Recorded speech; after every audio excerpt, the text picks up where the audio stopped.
first question. Is it healthier to be vegan? Well, sorry to disappoint you guys, but there's no simple answer. It depends. I mean, you can be a vegan living on only chips and crisps, processed foods, vegan confectionery and snacks. And that sort of diet would be really high in hydrogenated and trans fats, which we know are bad for us, and very high in simple carbs, spiking our blood sugar all the time. We know about the risk to our health of a high sugar diet.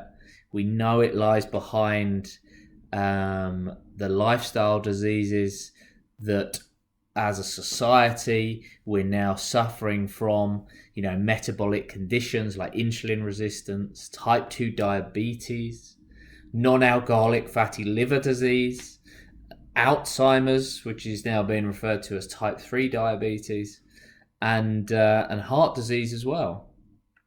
But then again, you can eat all of these things with all of the subsequent health risks as an omnivore, except you're also eating animal protein.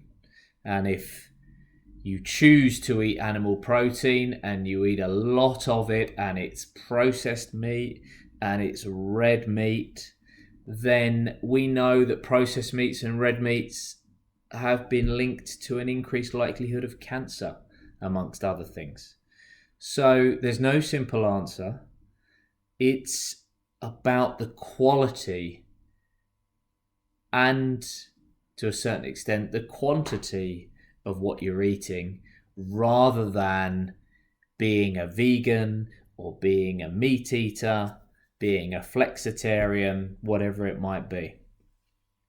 But if we assume a vegan diet that's packed full of whole foods, lots of vegetables, lots of fruits, nuts and seeds, that's really low in refined and processed foods, then generally speaking, that would be a healthier diet than the diet of the average Briton. Of course, nobody is average, and you need to find your one-size-fits-one nutritional solution. But that sort of healthy vegan diet is high in fiber and most vitamins and minerals, with a lot of phytonutrients too, which are plant nutrients. However, and this brings us on to question number 2 and another common question around veganism, which is, do vegans need to compensate with vitamin and mineral supplementation? Well, yes, sometimes for some people. Again, it's an individual thing. However, most vegan diets for most people will be low in minerals like zinc, iron, or could be low in minerals like zinc, iron, and calcium, and vitamins like vitamin B12 and vitamin D, as well as essential omega-3 fatty acids. Now, increasingly, dairy-free alternatives to milk, non-dairy milk, are being fortified with vitamins and minerals. But you may also need some quality supplementation. Now, for vitamins and minerals, you might want to look at a multi-supplement like Udo's Choice Beyond Greens. And for essential omega-3 fatty acids, look at Udo's Choice Ultimate Oil Blend. Question 3. Will I get enough protein if I go vegan? Well, how long's a piece of string? How much is enough? Because we're all different. Now, that's not much of an answer, is it? So let's look at what national guidelines are here in the UK. The Eat Well Plate advice suggests that 15% of our diet should be made up of protein. And the NHS put a more conservative daily intake at 3/4 gram per kilogram of body weight. So let's assume a 60 kilo woman and an 80 kilo man. So multiplied by 3/4 gives us 50 to 60 grams of protein per day. Now, to put that into perspective, that's 700 grams of tofu or 300 grams of almonds. Now, good luck to anybody eating 700 grams of tofu a day, and 300 grams of almonds is a bit of a push. That's a whole Sainsbury's bag of plain almonds per day. But across 3 balanced meals of beans, pulses, seitan, tofu, nuts and seeds, and with the residual amounts of protein that you'll get from starches, green leafy vegetables, other vegetables in your diet, and from non-dairy milk if you're consuming that as well, you can take in sufficient protein as a vegan.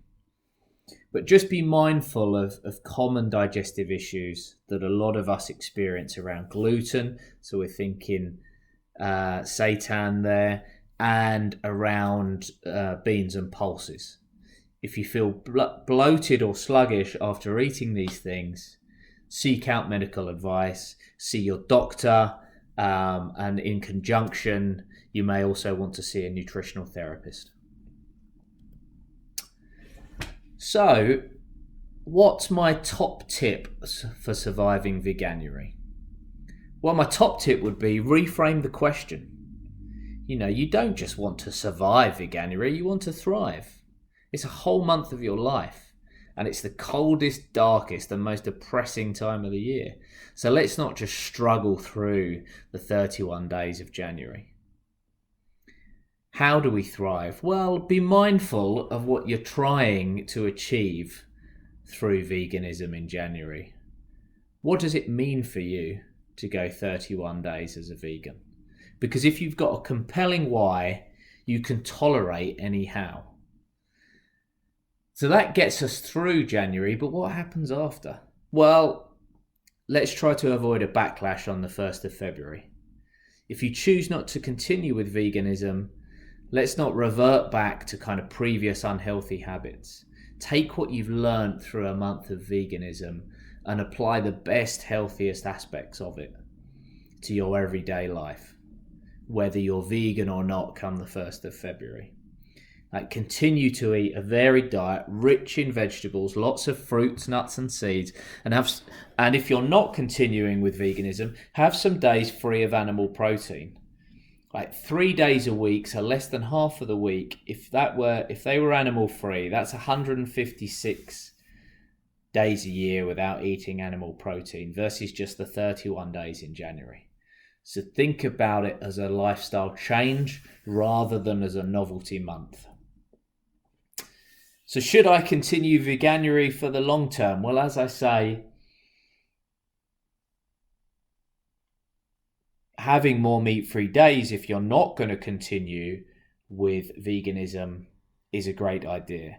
Obviously, if your concerns around an omnivorous diet and wanting to experiment with veganism, if they're around animal rights and welfare issues, animal welfare issues, I assume you're going to want to continue for the long term. Similarly, if your concerns are environmental, you're going to want to continue for the long term. If your concerns are around your health, then whether you're eating a vegan diet or not going forward, remember it's about the quality of the food you eat as much as the label on your diet. Eat a varied plant-based diet rich in whole real foods.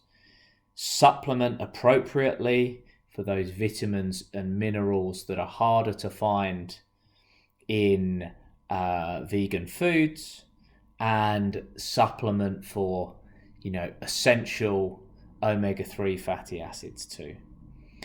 No one diet or regime has universal applicability, so you have to ask yourself, is veganism right for you and your health? And remember, if you do revert to eating animal protein, think about the provenance of your food. Try to eat local, organic, and pasture or outdoor raised meat, or wild line caught fish where possible. Avoid processed meat, limit your red meat consumption, and have some meat-free days a week. whether veganism is for you in the long term is a personal decision. Whether veganism is for you in the long term is a personal decision dependent on myriad individual factors. Don't believe everything you read, favourable or critical. Look for your own answers. Now, if you've got genuine health concerns, seek out a doctor or the advice of a nutritional therapist. And if not, try to enjoy it and have fun with it. That's the Veganuary Q&A wrapped up, guys.